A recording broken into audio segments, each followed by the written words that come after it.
এতিয়া আমাক বহুতে প্ৰশ্ন কৰে যে আমি ৰাতিপুৱা গধূলি গুৰু সেৱা কৰোঁ, ভাগৱতলৈ যাওঁ, নাম সেৱালৈ যাওঁ, কিন্তু ল'ৰা ছোৱালীবিলাক কিয় নাযায়? ল'ৰা ছোৱালীবিলাকক কিয় মনাব নোৱাৰোঁ? সতী সন্তানবিলাকে কিয় বিপৰীত কৰ্ম কৰে? এই প্ৰশ্ন। গতিকে আমি সতী সন্তান কেনেকৈ ভাল হ'ব, বেয়া হ'ব, তাৰ ওপৰত আমি অকণমান আলোচনা কৰিম।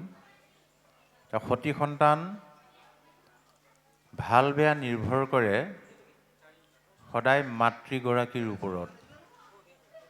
মহাভাৰতত দেখুৱালে দেউতাক এজনেই ব্যাসদেৱৰ ঔৰসে এগৰাকীৰ গৰ্ভত ধৃতৰাষ্ট্ৰৰ জন্ম হ'ল, এগৰাকীৰ গৰ্ভত পাণ্ডুৰ জন্ম হ'ল, আৰু এগৰাকীৰ গৰ্ভত বিদুৰৰ দৰে ভকতৰ জন্ম হ'ল। সেইকাৰণে ভাগৱত কোনে শুনিছিলে? পৰীক্ষিত নামৰ এজন তৰুণ মানে যুৱকে। গীতা কোনে শুনিছিলে? অৰ্জুন নামৰ এজন যুৱকে। আমাৰ গীতা ভাগৱত বৰ্তমান সমাজত কোনে শুনে? বৃদ্ধ লোকসকলে, হয়নে বাৰু? বহুতৰ মনৰ ধাৰণা যে ধৰ্ম কৰিবলৈ হ'লে নিৰ্দিষ্ট বয়স হ'ব লাগিব। কিন্তু ভাগৱতে আমাক কি কৈছে? কুমাৰ কালৰে পৰা ভজিউক হৰি, শিশু কালৰ পৰাই ঈশ্বৰ সেৱা কৰিব লাগিব। গতিকে এইটো ভূমিকা গ্ৰহণ কৰিব লাগিব আই মাতৃ সমাজে। সতী সন্তান ভাল হ'বলৈ হ'লে আই মাতৃসকলে বহু ত্যাগ কৰিব পাৰিব লাগিব। এতিয়া ল'ৰা ছোৱালী আমাৰ কিয় বিপথে গৈছে? চাব দেই, এতিয়া আইসকলে পঞ্চামৃত খাই পাইছে নাই আপোনালোকে? আইসকলে পাইছে নাই? পাইছে। বাপসকলে পাইছেনে বাৰু পঞ্চামৃত খাই কেতিয়াবা? আইসকলৰ কিমান ভাগ্যৱতী চাওক, বাপসকলে নিজে উপাৰ্জন কৰে যদিও আজিলৈকে পঞ্চামৃত অকণ চেলেকি পোৱা নাই। আইসকলৰ নিজৰ উপাৰ্জন নাই যদিও পঞ্চামৃত খাবলৈ পায়। ভাল ভাল বস্তুখিনি আইসকলেহে খাবলৈ পায়। পঞ্চামৃত কি মাহত খাইছিলে? 5 মাহত। 4 মাহত বা 6 মাহত কিয় নাখালে? 5 মাহত খালে। তাৰমানে গৰ্ভস্থ সন্তানে 5 মাহৰ পৰা আহাৰ খাবলৈ আৰম্ভ কৰে। সেইকাৰণে 5 মাহ সোমোৱাৰ লগে লগে সেই মাতৃগৰাকীক পঞ্চামৃত খুওৱা হয়। মাকে যি অন্ন খায়, অন্নৰ পৰা ৰস হয়, সেই ৰস আপ্যায়নী নাড়ীৰ যোগেদি সন্তানৰ গালৈ যায়, তাকে খাই সন্তানটো ডাঙৰ দীঘল হয়। পঞ্চামৃত মানে ভাগৱতৰ ভাষাত আগতে যি খালে খালে আৰু অন্ততঃ 5 মাহৰ পৰা সাত্বিক আহাৰ খুৱাব লাগে, যিবোৰ সৰু সৰু কেঁচুৱা ল'ৰা ছোৱালীক খুওৱা হয়। আৰু বিজ্ঞানৰ ভাষাত সুষম আহাৰ খাব লাগে। কিন্তু মই দিনত অন্ধবিশ্বাসৰ সম্পৰ্কে আলোচনা কৰিছিলোঁ।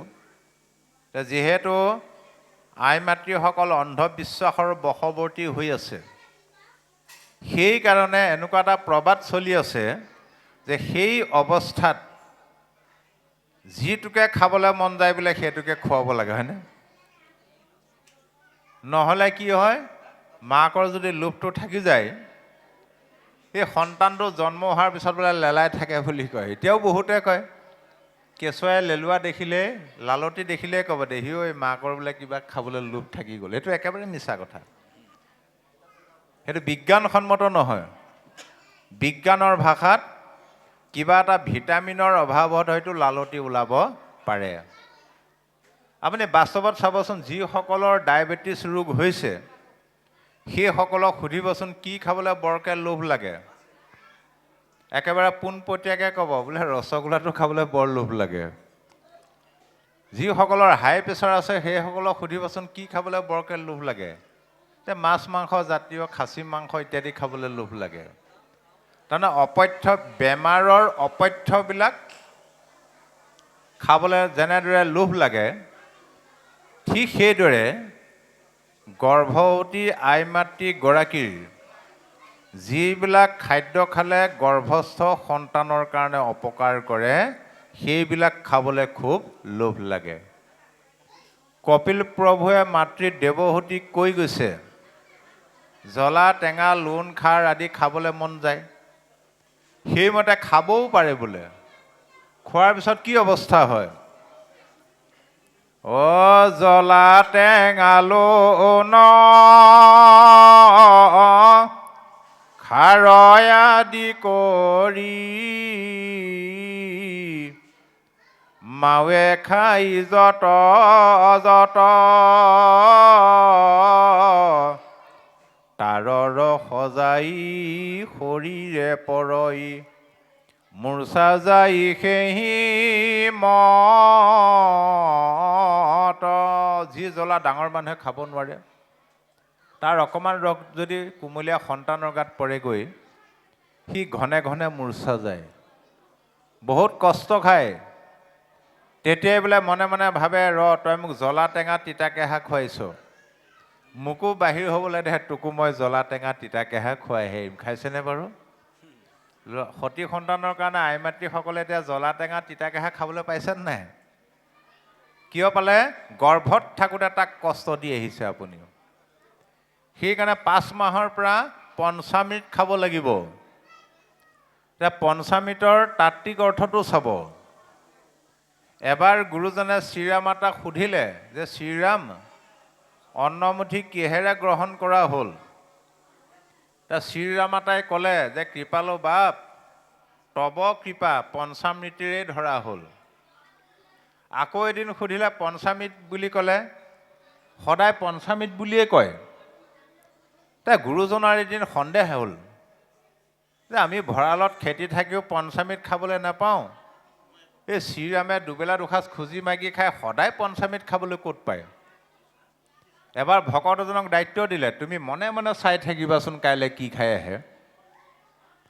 সেই পিছদিনাও শ্ৰীৰামাতা যেতিয়া পালেহি, গুৰুজনাই সুধিলে, শ্ৰীৰামৰ একে উত্তৰ, পঞ্চামৃত। ভকতজনক সুধিলে, হয়নে বাৰু? ভকতজনে ক'লে, কৃপালু বাপ, মই নিজ চকুৰে দেখি আহিছোঁ, পঞ্চামৃত নাই খোৱা। তেন্তে কি খালেনো? বোলে চাউলকেইটা সিজাই নমালে, নমাই বাৰীৰ পাছফালে দৌৰ মাৰিলে, পুৰৈ পাত কেইটামান ছিঙি আনিলে, তাকে মোহাৰি তোমাৰ চৰণতো অৰ্পণ কৰিছে, কৃষ্ণৰ চৰণতো অৰ্পণ কৰিছে, নাম ভকততো অৰ্পণ কৰি পৰম তৃপ্তিৰে খাই আহিছে। তেতিয়া গুৰুজনে ক'লে, হয়, আচল পঞ্চামৃত বোলে শ্ৰীৰামাতাহে খাইছে। যিবিলাক খাদ্য বস্তু নামঘৰৰ ভিতৰলৈ ভৰাব পাৰি, সেইটোৱে হ'ল সাত্বিক আহাৰ। যিবিলাক খাদ্য আমি নামঘৰত ভৰাব নোৱাৰোঁ, সেই সাত্বিক আহাৰত কেতিয়াও নপৰে। বোলে শুদ্ধ আহাৰ হ'লেই নহ'ব, তাৰ গুৰুদেৱ নাম ভকত 4 বস্তুৰ চৰণত অৰ্পিত হ'ব লাগিব, তেতিয়াই সি প্ৰসাদলৈ ৰূপান্তৰিত হ'ব। সেয়ে হ'ল বাস্তৱ পঞ্চামৃত। 5 মাহৰ পৰা সাত্বিক আহাৰ। যেতিয়া জীৱৰ গৈ গৈ 7 মাহ হয়গৈ, 7 মাহত জীৱৰ বোধ হয়, মানে জ্ঞান হয়, 100টা জন্মৰ কথা স্মৰণ হয়। 100টা জনমত যিখিনি নিকাৰ যান্ত্ৰণা ভোগ কৰিলে, তাক স্মৰণ কৰি কৰি মনত পেলাই পেলাই সি ভয়তে কঁপি থাকে। এতিয়া ভাগৱতে কৈছে ভয়ত কঁপি থাকে, বিজ্ঞানে কৈছে লৰি থাকে। সন্মুখত ভগৱন্তৰ চতুৰ্ভুজ ৰূপ দৰ্শন হয়, লগে লগে হাতযোৰ কৰি আঁঠু কাঢ়ি ভগৱন্তৰ চৰণত শৰণ লৈ জীৱই 7 মাহৰ পৰা স্তুতি প্ৰাৰ্থনা আৰম্ভ কৰে। কি বুলি শৰণ লয়? অৰ্থাৎ আমি মাতৃৰ গৰ্ভতেই 7 মাহত ভগৱন্তৰ চৰণত শৰণ লৈ আহিছোঁ। জীৱনী গদতি জগত ৰাখিতে যিটো প্ৰভু কৃপাময় লীলা কৰি ৰাম শ্ৰীকৃষ্ণই আদি ধৰায় অৱতাৰ ছয়। হে প্ৰভু, তোমাৰ সৃষ্টি ৰক্ষাৰ্থে তুমি লীলা কৰি যুগে যুগে ৰাম শ্ৰীকৃষ্ণকে আদি কৰি অৱতাৰবিলাক ধৰা। অ সেই ভগৱন্তে মই অধমক দিলা দুখয়ে হি গতি সৰ্বভয়হাৰী তোমাৰ চৰণে শৰণ লৈলো সম্প্ৰতি। সেইজন ঈশ্বৰৰ ইচ্ছাত মোৰ নিজ কৰ্মফল অনুসৰি মোৰ এই গতিটো হৈছে। হে প্ৰভু, তুমি সৰ্বভয়হাৰী, গতিকে মই তোমাৰ চৰণত শৰণে পখিছোঁ। এইবুলি আমি মাতৃৰ গৰ্ভত শৰণ লৈ ভূমিষ্ঠ হোৱাৰ অৰ্থাৎ জন্ম হোৱাৰ আগমুহূৰ্তলৈকে ভগৱন্তক আমি স্তুতি কৰি আহিছোঁ। হে প্ৰভু ভগৱন্ত, মই যেন দুখ পাওঁ তজু পদে কৰো নিবেদন। মাতৃৰ উদৰে ঘোৰ বিস্তাৰ মূতৰ গৰ্তে পৰি মই আছো দুৰ্জন। হে প্ৰভু ভগৱন্ত, মই যিখিনি নিকাৰ যান্ত্ৰণা ভোগ কৰিছোঁ তোমাৰ চৰণত মই নিবেদন কৰিছোঁ।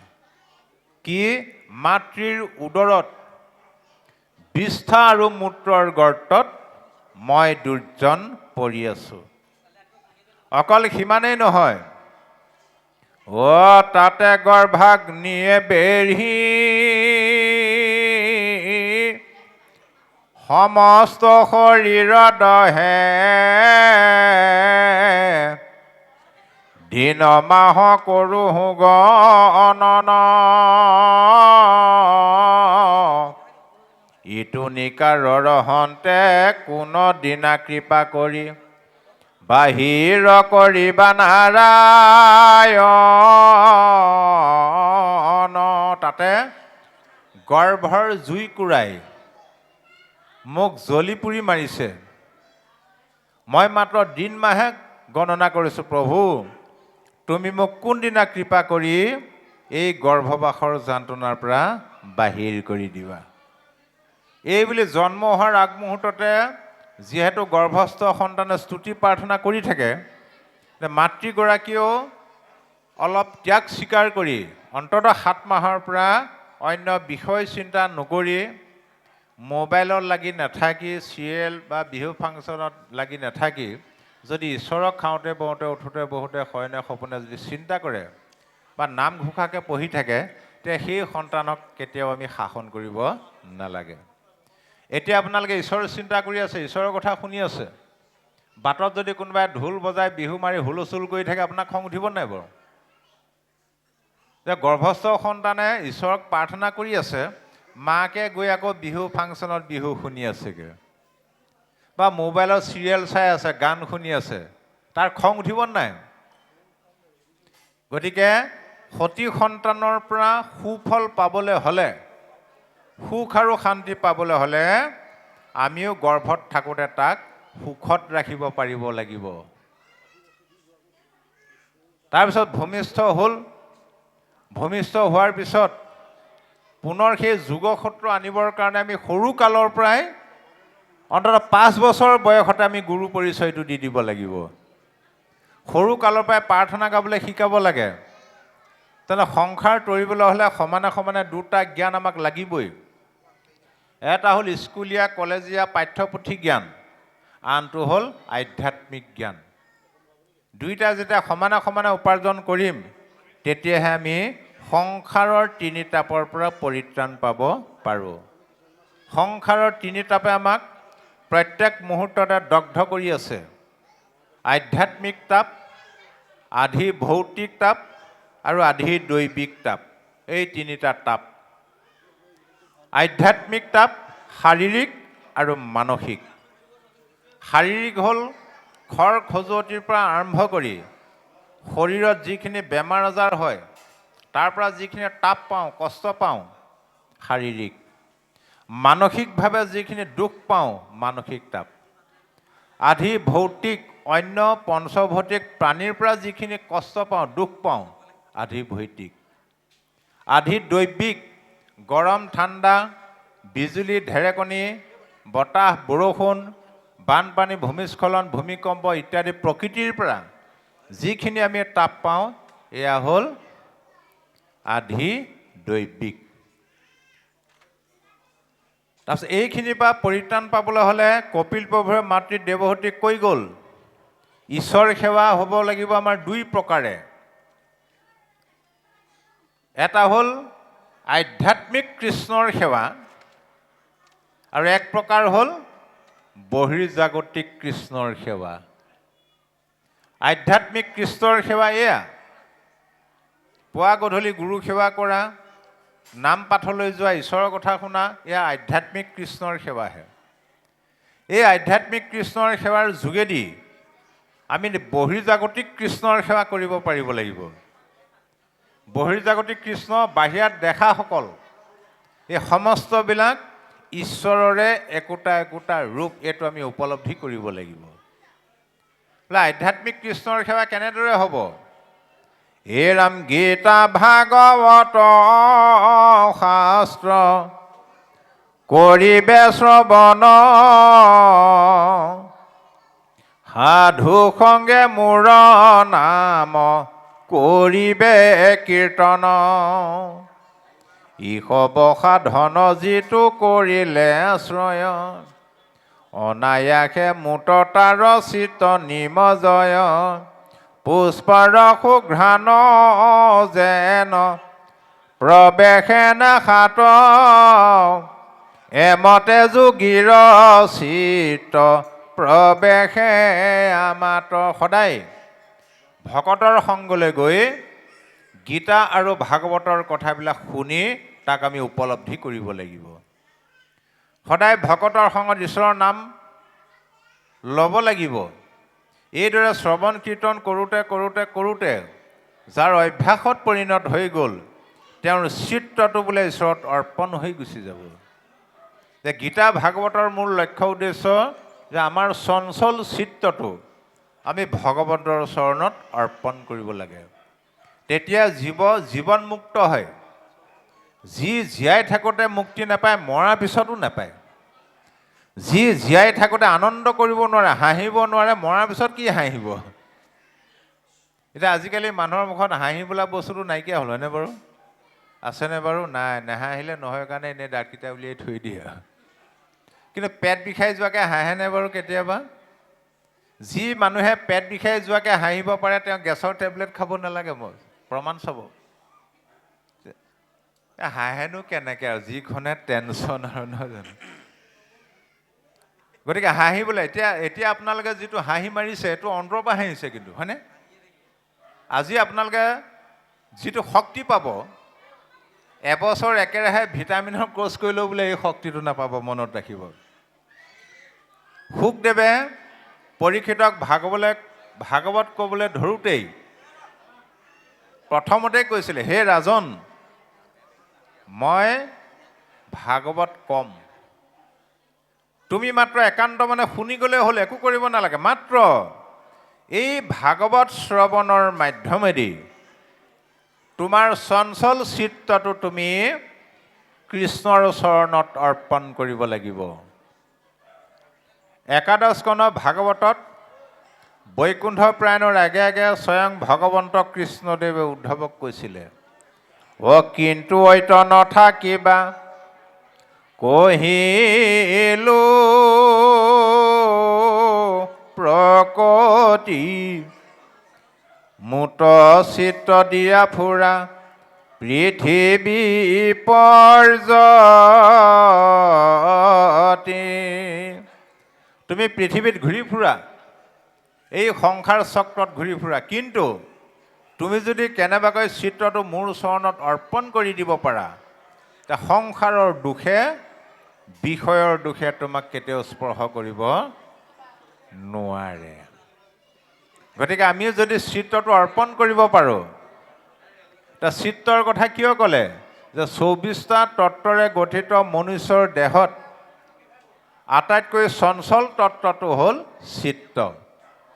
সেইকাৰণে গুৰুজনাই বৰগীতত চিত্ৰৰ সম্পৰ্কে একলম লিখিছে, বোলে চিত্ৰটো কেনেকুৱা?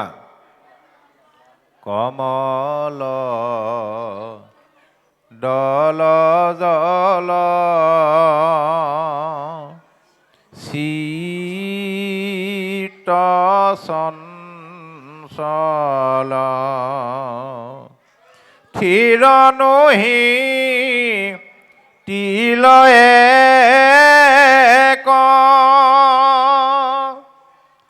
নাহি ভয়ো ভৱ ভোগে হৰি হৰি পৰম পদ পৰতে প্ৰাণ ৰাখ বিমূৰ। চিত্ৰটো পদুম ফুলৰ পাতত থকা পানীৰ টোপালৰ দৰে চঞ্চল। সেইকাৰণে ভাগৱত চৰ্চা হৈ থকা সময়ছোৱাত এটা ভাল পৰিৱেশ লাগে, নীৰৱ পৰিৱেশ, যাতে কথা বতৰা হাই হুলস্থুল নহয়। নহ'লে চিত্ৰটো চঞ্চল যে, পদুম ফুলৰ পাতত থকা পানীৰ টোপালৰ দৰে, অকণমান কিবা শব্দ হ'লেই সেইফালে মনটো ঢাল খাই গুচি যাব। আৰু যি কি নহওক, তৃতীয় স্কন্ধ ভাগৱতৰ মনৰ সৃষ্টিত লিখিছে, বোলে চিত্ৰটো কি?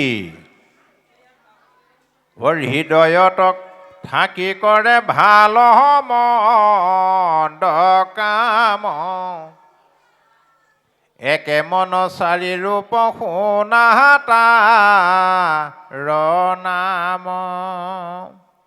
আমাৰ হৃদয়ত থাকি মনটোৱে দুই ধৰণৰ কৰ্ম কৰায়।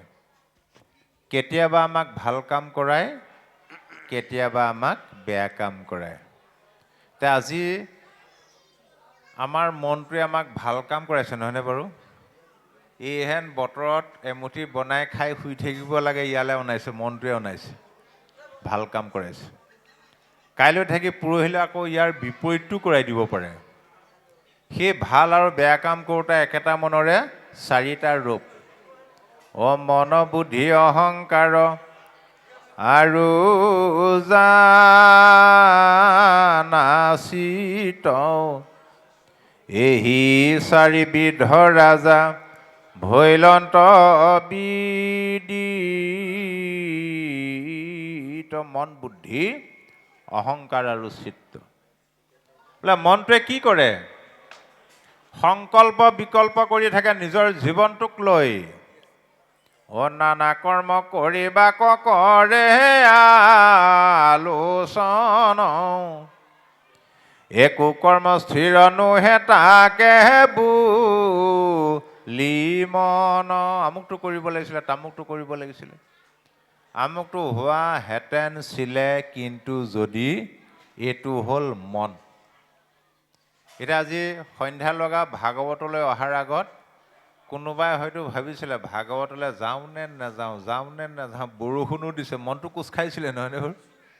মন এটা সময়ত সিদ্ধান্ত কৰি পেলালে, সংকল্প বিকল্প কৰ্ম কৰ নিশ্চয়, বুদ্ধি নাম বুলি তাক জানিবা নিৰ্ণয়। খাটাং কৰাটো হ'ল বুদ্ধি। আপোনালোকে এটা কাম কৰক, মই আজি দিনত কৈছিলোঁ, ৰজা পৰীক্ষিতক শুকদেৱে কৈছিলে, মই ভাগৱত কৈ শেষ নোহোৱা পৰ্যন্ত জলৰ বাদে আন একো আহাৰ গ্ৰহণ কৰিব নোৱাৰিবা। সেইকাৰণে নামঘৰৰ ভিতৰত চাহ তামোল অন্ততঃ 1.5 ঘণ্টা সময়ত নোখোৱাকৈ থাকিব নোৱাৰিমনে বাৰু? আমি পাৰিম নোৱাৰিম বাৰু? এনেই হুলস্থুলীয়া পৰিৱেশ এটা সৃষ্টি হৈছে। চাহ তামোল বন্ধ কৰি দিয়ক নামঘৰৰ ভিতৰত, বাহিৰত খুৱাব, হয় নহয়? আৰু নাপায়, খাবই নাপায়। পানীৰ বাদে একো খাব নোৱাৰে। বেছি সময় নহয়, 1.5 ঘণ্টা বা 2 ঘণ্টা সময় মই থাকিম। বাৰু যি কি নহওক, খাটাং কৰাটো হ'ল বুদ্ধি। গীতাত কৈছে, হে ৰাসসী, মন আৰু বুদ্ধিৰ পাৰ্থক্যটো বুজি লোৱা। সন্ধ্যা লগা মানুহজন খোজকাঢ়ি গৈ আছে, বাটতে ৰছী এডাল পৰি আছে। আন্ধাৰে মুন্ধাৰে ৰছীডালক মানুহজনে কি বুলি ভাবিব? সাপ। সাপ নে ৰছী? সাপ নে ৰছী? এইটো হ'ল মন। ৰছীডালক সাপ বুলি ভবাৰ লগে লগে মনত কিন্তু ভয় ভাৱ এটা সোমাই গ'ল। আমি যদি মনৰ অধীন হৈ থাকোঁ, তেতিয়া মিছা জগতখনকে আমি সঁচা বুলি ভাবিম। আৰু মিছা জগতক সঁচা বুলি ভবাৰ লগে লগে তাৰমানে পুত্ৰ ভাইজা, ধন জন, মাটি বাৰী এইবিলাক সঁচা সঁচা লাগিব। আৰু এইবিলাকক সঁচা বুলি ভবাৰ লগে লগে প্ৰত্যেক মুহূৰ্ততে মনত এটা ভয় ভাৱ থাকিব। কি হ'ব, কি নহ'ব, ল'ৰা ছোৱালীয়ে কি কৰি খাব, চাকৰি তাকৰি নাই, এইবিলাক বিভিন্ন ৰাতি টোপনি ক্ষতি হ'ব। যেতিয়া ওচৰ গৈ পালেগৈ, মাৰি এডালে লৰাই চলে, সাপ নহয় ৰছীহে, মই এনেই ভয় খালোঁ, খাটাং হ'ল। এইটো হ'ল বুদ্ধি। ভাগৱতে কৈছে, মনৰ পৰা তুমি বুদ্ধিলৈ যাব লাগিব। যেতিয়া বুদ্ধি সতস্থ কৰিলে সঁচাক সঁচাই দেখিব, মিছাক মিছাই দেখিব। পাপ পুণ্য, ধৰ্ম অধৰ্ম, সঁচা মিছা যেতিয়া জ্ঞানটো আহি গ'ল মনলৈ, তেতিয়া মনৰ পৰা ভয় ভাৱটো দূৰ হৈ গুচি যাব। ঈশ্বৰে যি কৰে কৰাব আৰু। তাৰপিছত আহিলে অহংকাৰ। অহং মানে দেহ বুদ্ধি, মই খুৱাইছোঁ, মই পিন্ধাইছোঁ, মোৰ মাটি মোৰ বাৰী, সমস্ত কৰ্মক মই কৰোঁ বুলি মানে, অহংকাৰ বুলি তাক জানিবা আপোনে। অহং দেহ বুদ্ধি, মই খুৱাইছোঁ, মই পিন্ধাইছোঁ। মাকে মেট্ৰিক পৰীক্ষা দিছে, জীয়েকে মেট্ৰিক পৰীক্ষা দিছে। মাকে গোটেই গাঁৱৰ ঘৰে ঘৰে বহি বহি জীয়েকৰ গুণে গাই আছে। এতিয়া মোৰ ছোৱালী পঢ়া শুনাটো ভাল, স্বভাৱ চৰিত্ৰও ভাল, এইবাৰ কথা নাই, ফাৰ্ষ্ট ডিভিজন পাবহি আৰু। খুব কথাও পাতে। যে ৰিজাল্টৰ তাৰিখ ঘোষণা হৈ গ'ল, ইমান কথা পতা মানুহগৰাকী সেইদিনাৰ পৰা কথাবিলাক অলপ কমিব আৰু। গোটেই গাঁৱৰ মানুহক ক'লোঁ ফাৰ্ষ্ট ডিভিজন পাব বুলি, কি হ'ব এতিয়া? কাইলৈ থাকি পৰহিলৈ ৰিজাল্ট দিব। আজিৰ পৰা মাকৰ মুখত মাত বোলো নাই। 3বাৰমান মাতিলেহে কি হ'ল বুলি কয়। এটাই চিন্তা, কি হ'ব কি নহ'ব। যে ৰিজাল্ট আহি ঘৰ পালেহি, ৰিজাল্ট কি আহিলে? বোলে ডিষ্টিংশ্যন পালে। মাকৰ ওচৰ চাপিবই নোৱাৰে মানুহ। ওচৰৰ আইসকল বাপসকল খবৰ কৰিবলৈ গৈছে, কি ফুটনি ফুটনি কথা গম পাইছেনে? এই জহত মোৰ কিমান কষ্ট, এবছৰ নাজিৰা টাউনৰ পৰা অনা নিয়া কৰিব লাগে, টিউশ্যন, ৰাতি 1-1:30লৈকে বহি থাকিব লাগে। মই নহ'লে বোলে ভালকৈ পাছ কৰিব পাৰিলেহেঁতেন। আকৌ ইফালে চাব সিফালে চাব, মনে মনে ক'ব বাপেকৰ খবৰেই নাই ল'ৰা ছোৱালী পঢ়া শুন, তাৰমানে মোৰ জহতে পাছ কৰিলে। ভালকৈ পাছ কৰিলে কাৰ জহত? বোলে মোৰ জহত। যদি কেনেবাকৈ ফেইল কৰিলেহেঁতেন, তেতিয়া কি বুলি ক'লেহেঁতেন? বোলে ঈশ্বৰে কৰালে। অহংকাৰ, বাপেকক দুখিলেহেঁতেন। চিত্ত অন্যানা সদে কৰ্ম কৰয়নি নিত, নিশ্চয় জানিবা ৰাজা তাৰ নাম চিত্ত। চিত্তটো আমাৰ শুদ্ধ সত্য পবিত্ৰ। সি সৎকৰ্ম কৰে, সৎ ভাৱনা দিয়াই। হ'লেও মন বুদ্ধি আৰু অহংকাৰৰ কবলত পৰি বিষয় চিন্তা কৰোঁতে কৰোঁতে শুদ্ধ চিত্তটো আমাৰ লেতেৰা হৈ গুচি গ'ল। আগতে লেম্প চাকি জ্বলাই পাইছে নাই সকলে? সন্ধ্যা লগা যেতিয়া লেম্পটো জ্বলাই দিব, চিমনিটো পৰিষ্কাৰ কৰি থয়। পৰিষ্কাৰ চিমনিটো লেম্পটো জ্বলাই যেতিয়া লগাই দিব, পোহৰটো একেবাৰে ফটফটীয়া হৈ থাকে। আধা ঘণ্টা 1 ঘণ্টামান জ্বলি জ্বলি লেম্পৰ চিমনিটো যেতিয়া ধোঁৱা লাগি লাগি ক'লা পৰি যায়, পোহৰটো কমি নাযায় জানো? এতিয়া আমাৰ চিত্ৰটো শুদ্ধ সত্য পবিত্ৰ চাফা আছিল। মন বুদ্ধি অহংকাৰৰ কবলত পৰি বিষয় চিন্তা কৰোঁতে কৰোঁতে ধোঁৱা লগা চিমনিটোৰ নিচিনা হ'ল। কিন্তু আজি আমাৰ চিত্ৰৰূপী চিমনি পৰিষ্কাৰ হৈ গ'ল। ভাগৱতে কৈছে চিত্তটো পৰিষ্কাৰ কৰা। সদায় ভকতৰ সংগত 5 মিনিটেই হওক, 10 মিনিটেই হওক, আধা ঘণ্টাই হওক, এঘণ্টাই হওক, ঈশ্বৰৰ কথা শুনা, ঈশ্বৰৰ কথা আলোচনা কৰা। যিমানে ঈশ্বৰৰ কথা পাতিবা সিমানে তোমাৰ চিত্তটো শুদ্ধ হৈ গৈ থাকিব। আজি কলি যুগ হ'ল 4টা যুগৰ ভিতৰত শ্ৰেষ্ঠ। আপোনাৰ আজিকালি দৰকাৰ নাই, মোবাইলটো পিটিকিলেই ভাগৱত শুনিবলৈ পায়। আমি যেতিয়া প্ৰথম ভাগৱতলৈ ওলাইছোঁ ব্যাখ্যা শুনিবলৈ ক'তো নাপাওঁ আমি। 2-এজন ক'ৰবাত ওলায়। আজিকালি ভাগ্য কিমান চাওক। এতিয়া আমাৰ যে ঘৰুৱা কাজিয়াবিলাক যে লাগে চিত্তটোৰ কাৰণে হয়, মনত ৰাখিব। আনৰ লগত কাজিয়া লগাই আমাৰ ঘৰতো কাজিয়া নালাগে জানো? স্বামী ভাইজা, পিতা পুত্ৰ। সেইকাৰণে আমি সদায় মানুহৰ লগত কথা পাতিলে ভাৱ বুজি কথা পাতিব লাগে, যে মানুহজন বা মানুহগৰাকী কিহৰ দ্বাৰা চলি আছে। মন, বুদ্ধি, অহংকাৰ আৰু চিত্ত, ভাৱক সেইমতে ব্যৱহাৰ কৰক, কোনোদিন কাজিয়া নালাগে। কেতিয়াবা চাব আপোনাৰ এগৰাকীয়ে কাম বন কৰি আছে, কাম বন কৰি থাকিলে আনন্দ মনেৰে কাম কৰি আছে, ঈশ্বৰৰ নামেই হওক, কিবাই হওক, কিবা এটা গাই আছে, নামঘোষাই হওক, দিহানামেই হওক। সেইটো সময়ত জানিব আপোনাৰ এগৰাকী চিত্তৰ দ্বাৰা চলি আছে। সেইটো সময়তে আপুনি চাহ একাপ খোৱাৰ সুবিধা এটা ল'ব পাৰে। হেৰা চাহ একাপ খাবলৈ, হয় নেকি, ভাল মনত পেলাই দিলে দেই, লগে লগে আহিব। তাৰ বিপৰীতে চাব আপোনাৰ এগৰাকীয়ে কাম বন কৰি আছে, ইফালেও নাচায় সিফালেও নাচায়, 3বাৰমান মাতিলেহে কি হ'ল বুলি কয় জানক। আৰু মন বা অহংকাৰ দ্বাৰা চলি আছে, ভুলতো চাহ পানী কথা নক'ব, জানি নহয় কেনেকৈ আহিব।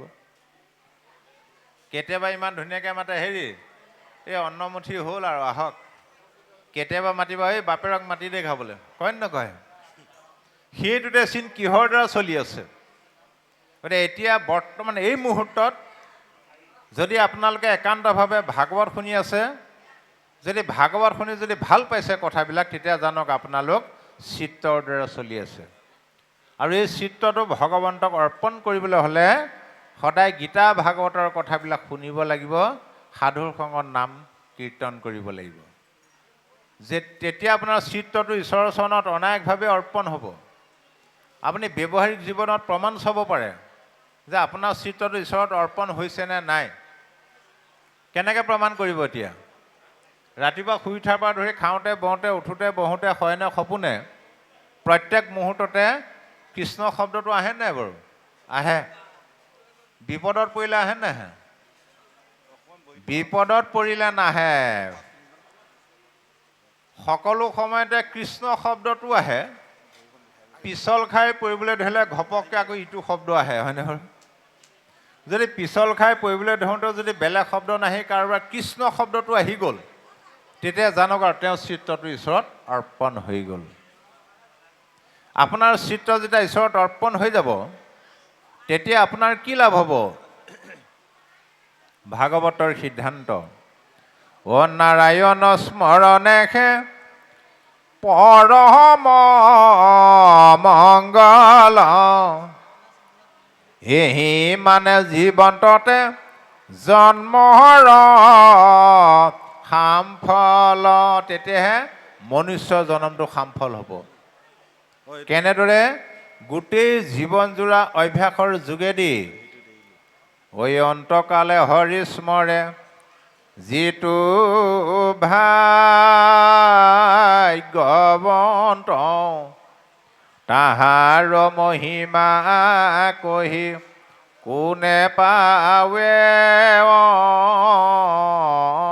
অন্ত। গোটেই জীৱনজোৰা অভ্যাসৰ যোগেদি মৃত্যুৰ আগমুহূৰ্তত যি ঈশ্বৰৰ নাম ল'ব পাৰিব, উচ্চাৰণ কৰিব পাৰিব, তেওঁৰ ভাগ্যৰ মহিমাৰ অন্ত নাই। আৰু সেইটো কৰিবৰ কাৰণে আমি অভ্যাস কৰিব লাগিব। ভাগৱতে আমাক এইটো শিক্ষা দিছে যে জগতখন হ'ল গতিশীল। জ মানে জন্ম, গ মানে গতি, ত মানে তৎক্ষণাৎ। জন্ম হৈয়ে তৎক্ষণাৎ গতি কৰাকে জগত বুলি কয়। আৰু জগতখন গতিশীল কাৰণে দিন ৰাতি, গৰম ঠাণ্ডা এইবিলাক ঋতু পৰিৱৰ্তন হৈছে। গতিকে তুমি জগতখন গৈয়ে আছে, জগতত থকা জীৱবিলাক আমি গৈয়ে আছোঁ, দিনৰ পিছত ৰাতি, ৰাতিৰ পিছত দিন। ক'লৈ গৈ আছোঁ ভাবক? মৃত্যুৰ মুখলৈ। সেইকাৰণে ভাগৱতে আমাক এইটোহে কৈছে, হেৰা তুমি মৃত্যুৰ মুখলৈকে গৈ আছা। তুমি যিহেতু জীৱশ্ৰেষ্ঠ, সেইকাৰণে তোমাৰ মৃত্যুটো হ'ব লাগিব শ্ৰেষ্ঠ মৃত্যু। গৰু ছাগলী হাঁহ পাৰ আদি ইতৰ প্ৰাণীৰ দৰে মৰিলে নহ'ব। তোমাৰ শ্ৰেষ্ঠ মৃত্যু হ'বৰ কাৰণে গোটেই জীৱনটো ভকতৰ সংগত আজিৰ দৰে শ্ৰৱণ কীৰ্তন কৰি অভ্যাস কৰিব লাগিব। গীতাত কৈছে, হে কন্তেৱ জং জং ৱপি স্মৰণ ভাৱং তেজন্ততি কলেবৰম তম তময়দি কন্তেৱ সদা সদ্ভাৱ ভাবিত। হে কন্তেৱ, যে যি ভাৱ স্মৰণ কৰি কৰি অন্তকালত প্ৰাণ ত্যাগ কৰে, তেওঁ সেই ভাৱতে সদায় তন্ময় চিত্ত হৈ থকাৰ কাৰণে সেই ভাৱেই প্ৰাপ্ত হয়। ভাগৱতত দুটা উদাহৰণ দিলে। জড়ভৰতে হৰিণ পোৱালিৰ কথা চিন্তা কৰি কৰি মৰাৰ কাৰণে হৰিণ জনম পালে।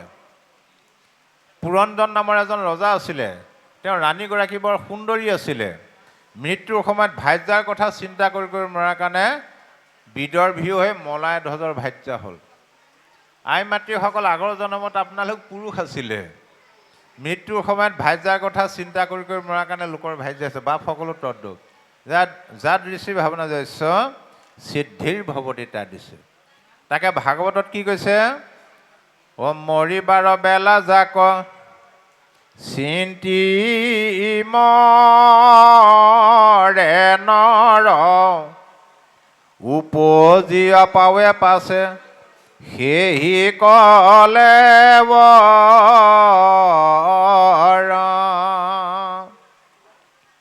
মৃত্যুৰ আগমুহূৰ্তত যিটো ভাৱনা আহিব, ভাৱৰ অনুকূলে দেখে। আমাক বহুতে প্ৰশ্ন কৰে, মানুহ মৰাৰ পিছত কি হয়? মৰাৰ পিছত কি হ'ব নিৰ্ভৰ কৰিব সেই সময়ত তেওঁ কি ভাবি গ'ল। যিটোকে ভাবিব সেইটো জনম হ'ব মৃত্যুৰ আগমুহূৰ্তত। গতিকে ভাগৱতে কৈছে, অন্য সাংসাৰিক চিন্তা বাদ দি ঈশ্বৰ চিন্তা কৰি যোৱা, তেতিয়া ঈশ্বৰৰ স্থানত তুমি জন্ম হ'বা, সৎ স্থানত জন্ম হ'বা, ভকতৰ সংগত জন্ম হ'বা।